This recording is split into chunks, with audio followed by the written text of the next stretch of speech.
Це Вадим Красноокий. This is Vadim Krasnookий for Медіацентру Ukraina. I'd like to welcome all the journalists joining us to cover the war in Ukraine. With us, we have the head of Zhytomyr Oblast Military Administration, Vitaliy Bunchenko. Greetings. Greetings, everyone. Last night, the Russians actively shelled Ukraine. Zhytomyr region was hit as well. What were they targeting and what did they hit? Could you please share with us? Good day, everyone. Yesterday, Zhytomyr was no exception, and our enemy hit the railway infrastructure.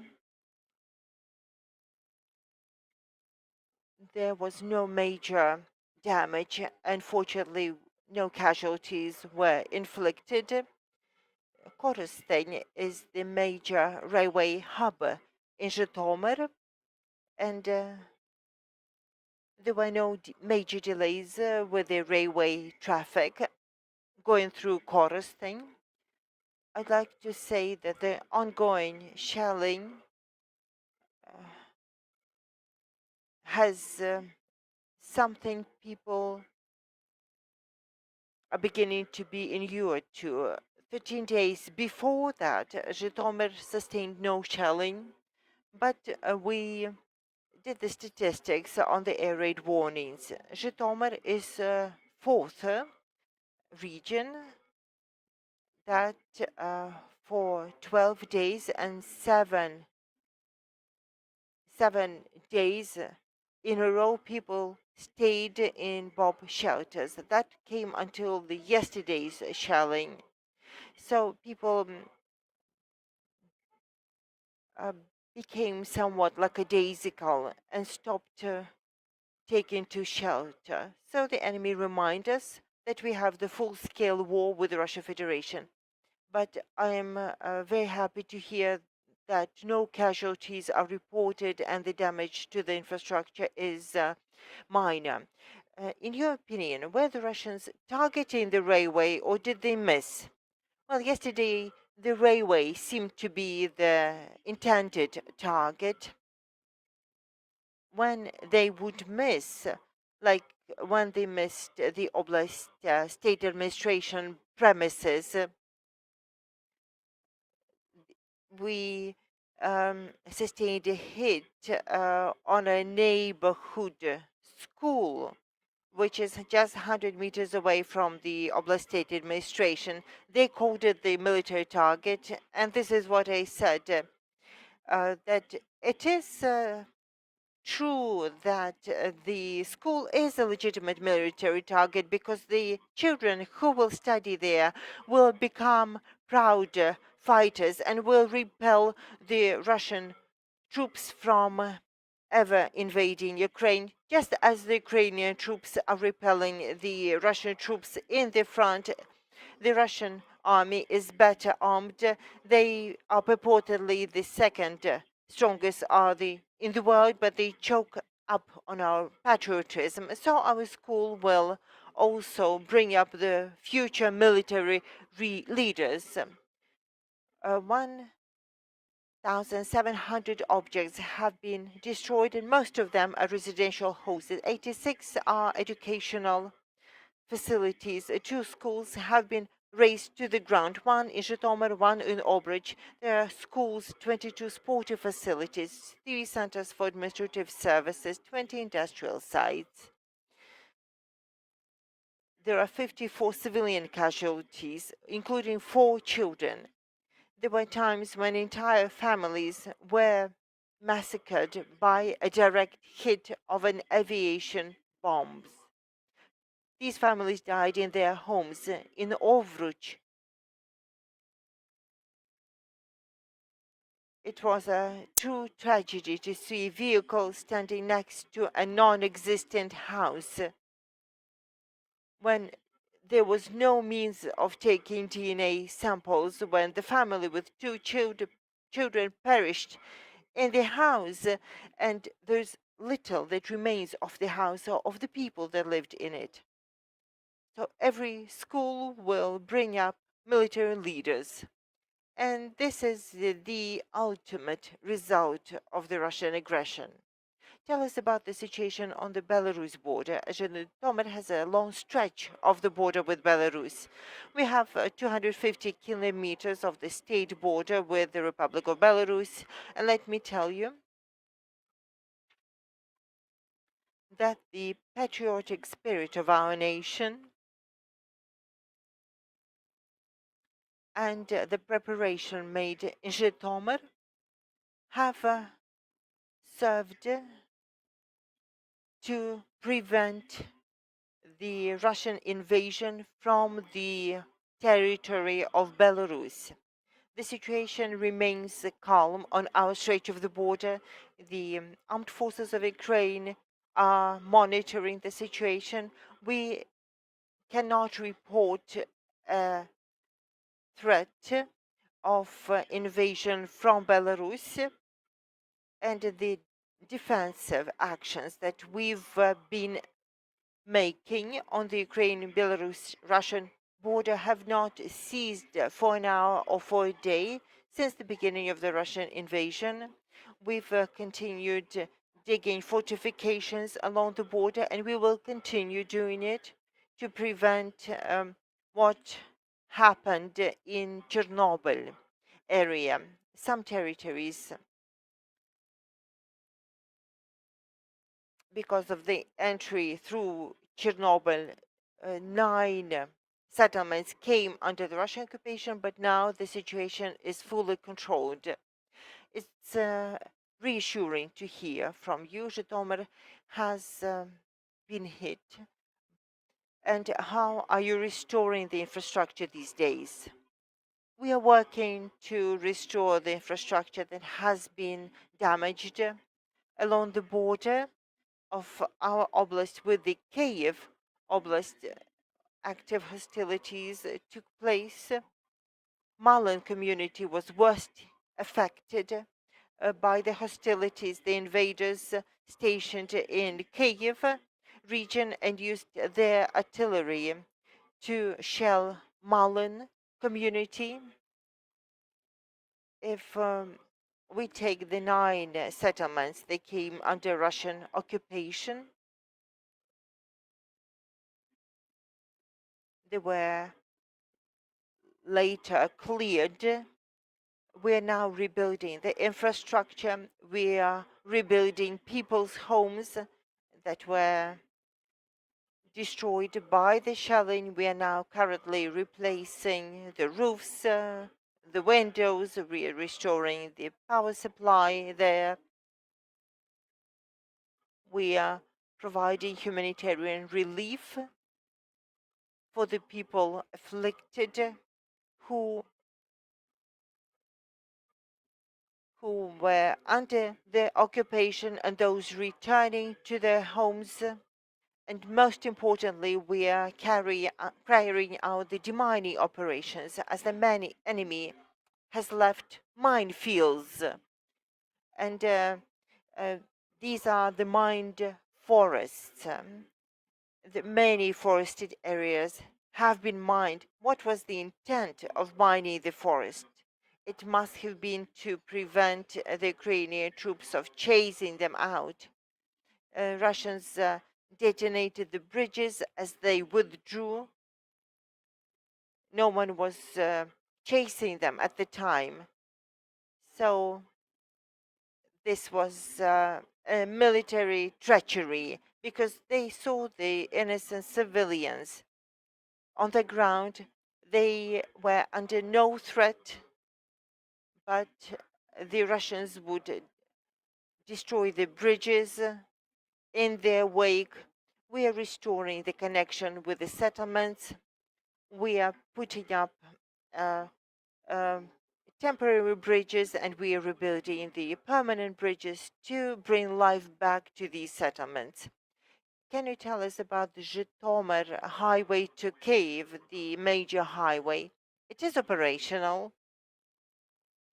The Kyiv region was afflicted to a greater degree. In Zhytomyr, only some fighting was seen.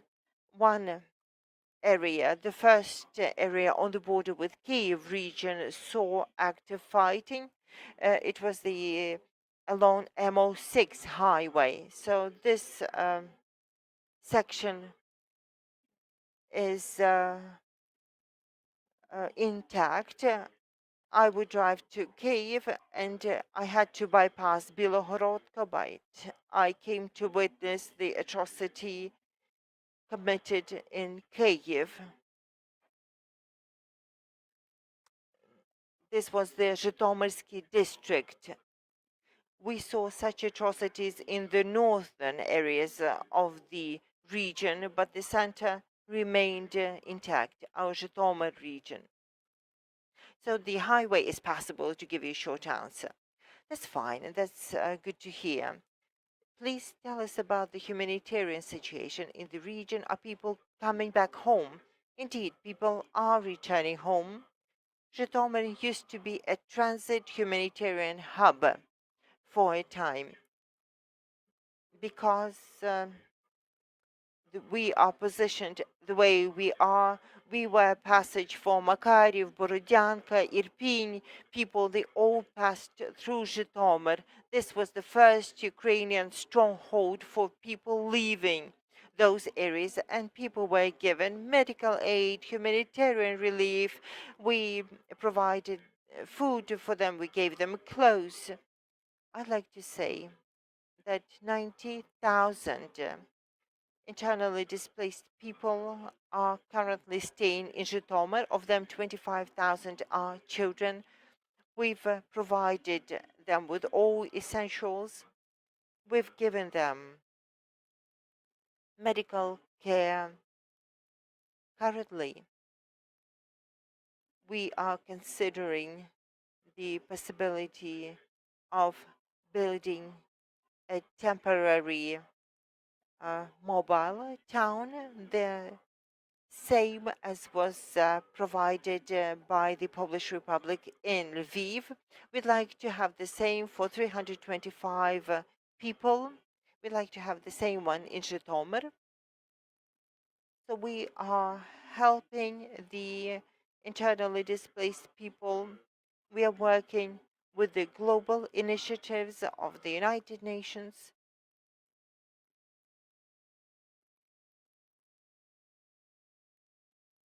We are discussing the aid needed by the people who've been afflicted by the war. This is a very important initiative, as not all the people have homes to return to, as their homes have been razed. Other residents of Zhytomyr, city and region, are they going back home, and have many left? Do you have any data on that? Zhytomyr region at the peak of hostilities, and that was when the enemy was staying on approaches to Kiev, attempting to occupy. Uh, at that time, Zhytomyr resembled the map of Ukraine. We had a small section, the 9 settlements, under occupation on the border with Kiev region. There were active hostilities, and the armed forces of Ukraine fought the aggressors and repelled them, preventing their incursion into the country, preventing the encirclements of the city of Kiev. Therefore, some regions stayed in the rear under continuous missile shelling. Zhytomyr sustained 90 missile attacks from the beginning of the full-scale war. Half the oblast, half the region was prepared for war, but it was at high alert readiness state. But this territory was also our rear that provided the manpower, the equipment, provided the first aid.